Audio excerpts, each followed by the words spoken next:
Hello guys, this is Keys to the Truth, and in this video we will explore the question, are we living in a dream? Are we in fact living inside a dream? Whose dream? Those are very deep and thoughtful questions that we should be asking ourselves. So there's a lot of talk about this in different philosophical treatises, including a lot of Vedanta and yoga shastras and holy texts, including the Yoga Vasishta. Actually, Vasishta says it in no uncertain terms. He actually devotes several chapters to discussing how our life is in fact a dream. And so you may think, is this an analogy? Is it a simile? Is it a metaphor? Or is it actual fact? So those are great questions. I'd love to know what you think regarding in the comments. But before telling you like all the arguments, pros and cons, and what I think and what I don't think, let us ask the Master, the King of Kings, the King of Glory himself, Jesus Christ, aka Jeshu Christaya Namaha, the holiest of holies. Let us see what he says regarding sleep and dreams in the Gospels. So first and foremost, let's read from Matthew 13, the purpose of parables. And why am I going to read from this? Because he is in here, in fact, giving us the holy keys to understand his methodology, or the way that he is conveying the holy word of the Almighty Supreme Consciousness, Supreme Being, Supreme Spirit. So he is telling you here how to read the Gospel. The purpose of the parables. And the disciples came and said to him, "Why do you speak to them in parables?" He answered and said to them, "Because it has been given to you to know the mysteries of the kingdom of heaven, but to them it has not been given. For whoever has, to him more will be given, and he will have abundance. But whoever does not have, even what he has will be taken away from him. Therefore, I speak to them in parables, because seeing they do not see, and hearing they do not hear, nor do they understand. And in them the prophecy of Isaiah is fulfilled, which says, Hearing you will hear and shall not understand, and seeing you will see and not perceive. For the hearts of these people have grown dull. Their ears are hard of hearing, and their eyes they have closed, lest they should see with their eyes and hear with their ears, lest they should understand with their hearts and turn, so that I should heal them. But blessed are your eyes, for they see, and your ears, for they hear.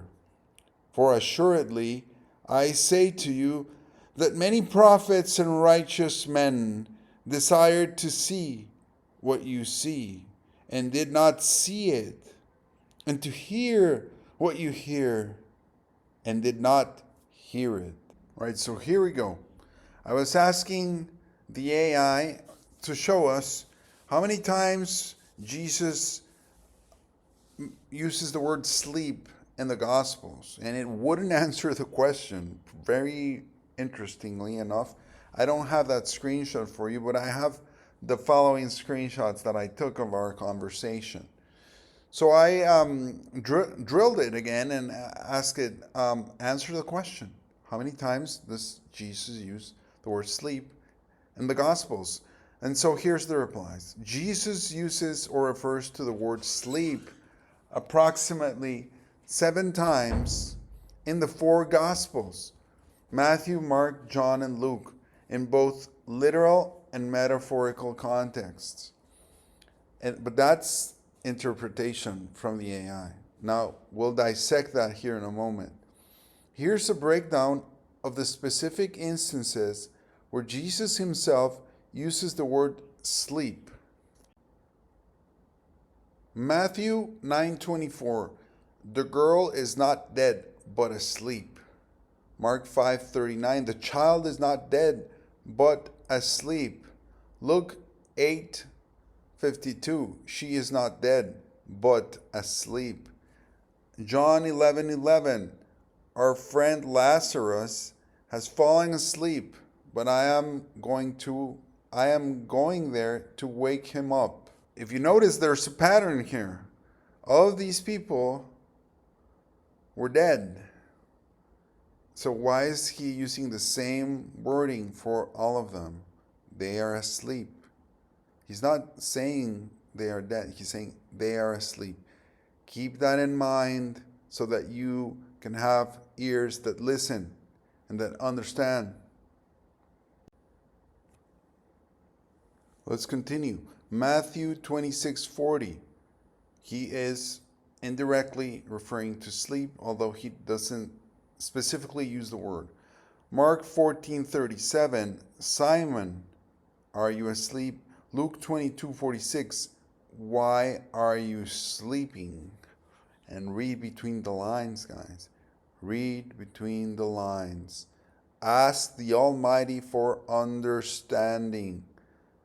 Ask the Almighty to open your eyes and to wake you up. Wake up. Wake up. The AI then goes to, or LLM as it is more correctly called, because it's not really an intelligence. It's just a machine learning. It's an algorithm. So Jesus directly uses or refers to sleep about 7 times in the Gospels, with 4 metaphorical uses referring to death and 3 direct references to physical sleep. That's the AI talking, right? Now, I'm pushing the AI to use its logical gates, to use its logical functions. That's one of the primary reasons that I'm using AI to show you. And we'll go into the debate about use or not use AI in other videos. Right now, I'm showing you why of the methodology, the reason for this methodology, because it does have some bias, it does have some tendencies, it does have some programming in there that will try to divert you, but it also has a lot of logical functions, which most people nowadays do not, sadly so. So when you talk to people about this, they will rather defend their point of view than use logic. That's one of the reasons what I'm showing you, that even a logical machine will come to the same conclusion. So I ask it to make it, quote unquote, think, or more precisely, use its logical functions. Who says it's a metaphor? Now the AI replies, great question. The idea that Jesus uses sleep as a metaphor for death comes from both the context of the passages and the way the events unfold afterward, especially when Jesus clarifies what he means. All right? Key example, John 11:11 through 14, Lazarus. John 11:11, our friend Lazarus has fallen asleep, but I go to awaken him. Now here's the turn. In no uncertain words, Jesus clears it up. John 11:12, the disciples replied, Lord, if he sleeps, he will get better. John 11:13, Jesus had been speaking of his death, but his disciples thought he meant natural sleep. John 11:14. So then he told them plainly, Lazarus is dead. Here, Jesus initially uses sleep, but then explains that he means that Lazarus has died. That's a direct case where Scripture itself interprets the term as symbolic. Other instances in Matthew 9:24, Mark 5:39, and Luke 8:52, Jesus says, the girl is not dead, but asleep. Yet the crowd knows she has died. And then Jesus raises her to life. This language signals that death to Jesus is alike to sleep. It's like sleep. It's no different than sleep to him, something temporary and reversible. This would align with Jewish and early Christian ideas and mysticism of death as sleep, from which God can awaken people. So who says it's a metaphor? Jesus himself in John 11:14 clarifies that he was speaking figuratively. Or was he? We'll get to that in a second. The gospel writers, especially John, clarifies his intended meaning. No, they don't. They write what the apostles think, not what Jesus thinks. Biblical scholars and theologians, more like censors, shills, and gatekeepers throughout history, have interpreted these sayings for you because you are not allowed to think on your own. God forbid. They have interpreted these sayings as metaphorical because the person is dead by all outward appearances. Jesus speaks as if they are only sleeping. He then restores them to life in all these cases. So it's not just modern interpretation. The text itself provides the explanation. At least that's what the AI is concluding through its bias and through its logical gates. So I challenge it and I debate it. No, you are incorrect. Show me John 11:14 verbatim, unaltered, unedited, as is, as we have it today. Certainly. Here's John 11:14 from the King James Version. John 11:14. Then said Jesus unto them plainly, Lazarus is dead. This follows John 11:11 through 13, where Jesus initially says Lazarus is asleep, and the disciples misunderstand him to mean natural sleep. Verse 14 makes it explicit. Jesus clarifies he is dead. So, while Jesus first uses the word sleep, he later states plainly that Lazarus is in fact dead, which is why many interpreters and scholars say that sleep is being used figuratively for death in this context. And then I challenge the AI.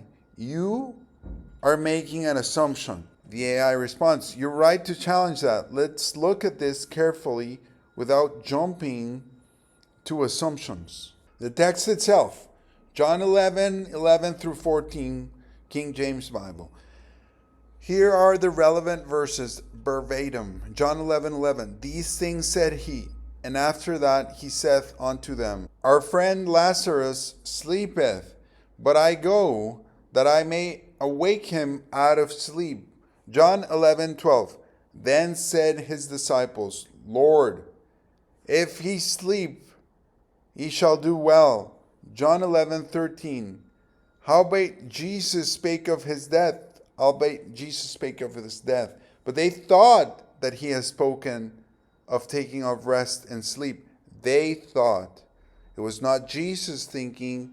The Lord doesn't make mistakes. Who's likely to be making the mistake here? Just think. So they're the ones that are attributing a mistaken understanding to Jesus, the Supreme Being. So just think for a second. Who's making the incorrect assumption, incorrect conclusion, and misunderstanding here. It's the disciples and the writers of the text and the alleged interpreters of the text, not Jesus. Because Jesus don't make mistakes. Simple as that. And you have to base everything else around that to have the proper understanding. John 11:14. Then said Jesus unto them plainly, Lazarus is dead. So he's specifically explaining to them in other words, using different language because they do not understand. Analysis, verse 11, Jesus says Lazarus is sleeping and that he will awake him. Verse 13, the gospel author, John, in this case, directly comments that Jesus was speaking of Lazarus' death. Verse 14, Jesus, but that's John's interpretation. That's not what Jesus is saying. Verse 14, Jesus says plainly, Lazarus is dead. So it's not just an assumption. The gospel explicitly interprets Jesus' own words. It says, Jesus spake of his death. That's not a scholar or a modern interpreter. It's the narrator of the Gospel of John, inspired in the Christian tradition, clarifying Jesus' intent. This is the AI speaking, not me. Conclusion, according to the AI, you are correct to be cautious about interpretations that go beyond the text. But in this case, the text itself, especially verse 13, provides the interpretation. Jesus used sleep to refer to death and then clarified it. This is why nearly all Bible translators, theologians, and commentators treat sleep here as figurative language for death, not because they assume it, because the text tells them so. Now that's the AI and its conclusions, which I do not agree with, and I will challenge it on such conclusions. Jesus did not clarify for himself.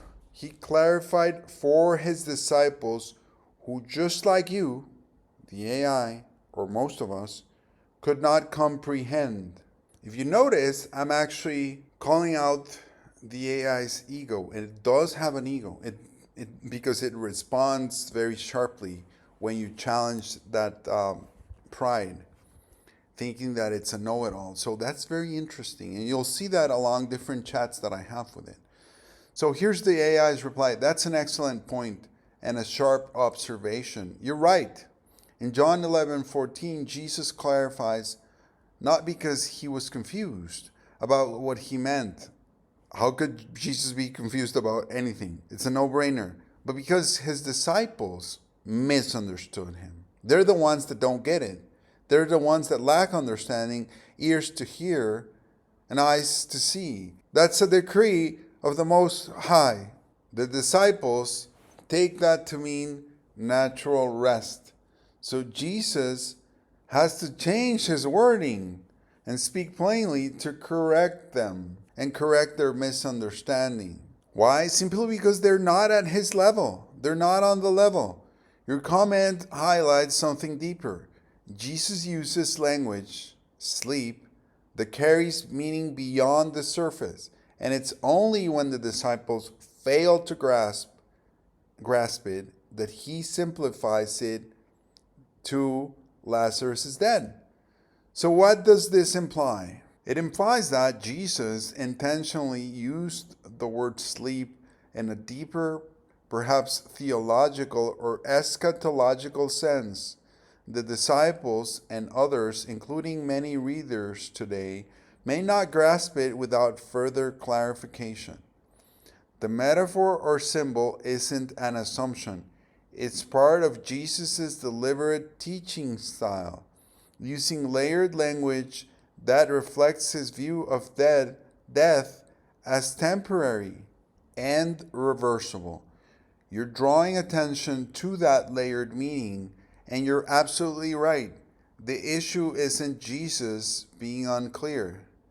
It's the disciples and interpreters, more like shills and gatekeepers, struggling to grasp what he's really saying. So here I teach the AI a little bit more of what the Almighty has taught me.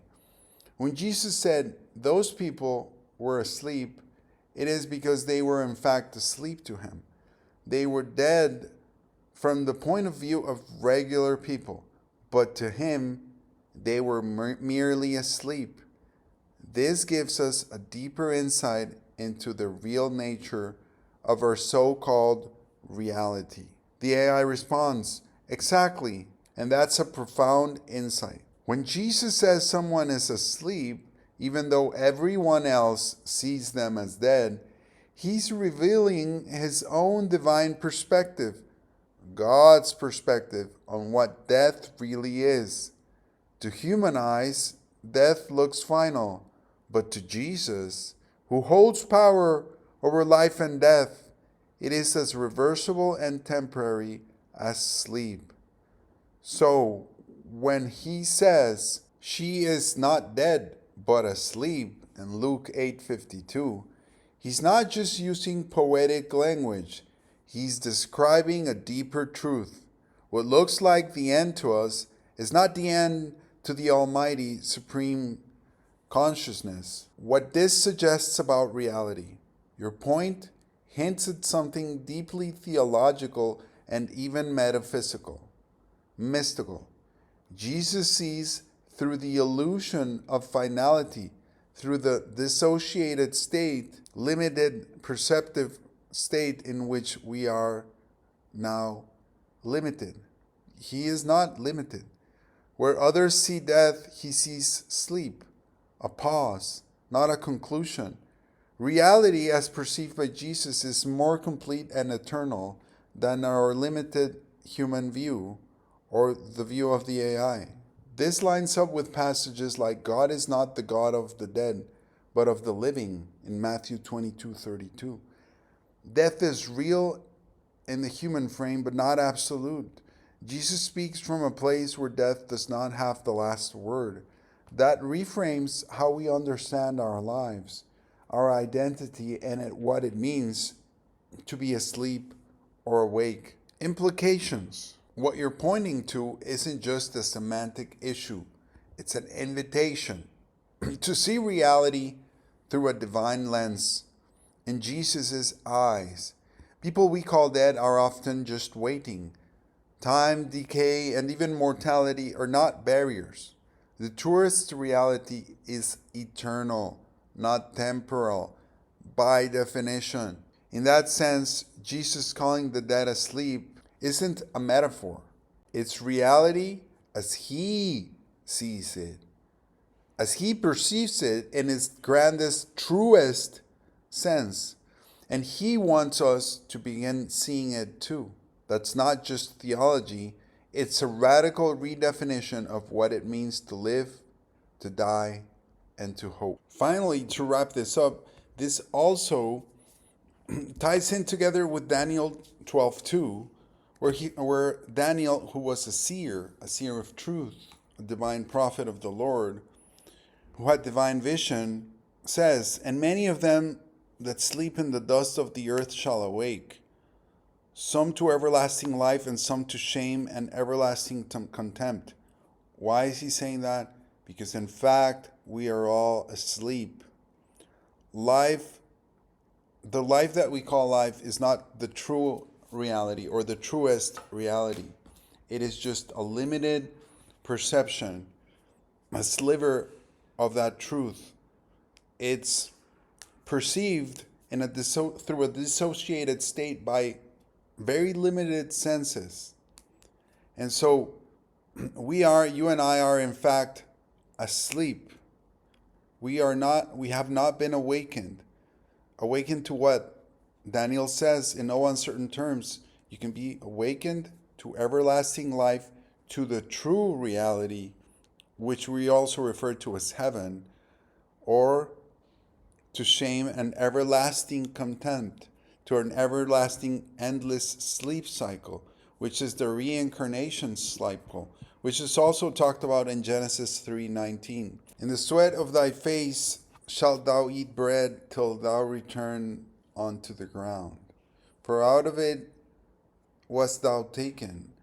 For dust thou art, and unto dust shalt thou return, dust to dust, ashes to ashes." It's an endless dust to dust cycle because your body and my body are made of dust. It's dust that assembles itself through the Spirit and then dissembles itself when the Spirit leaves. But the Spirit remains asleep forever until it receives the grace of the Supreme Spirit so that it can awaken to the true reality, to the everlasting life.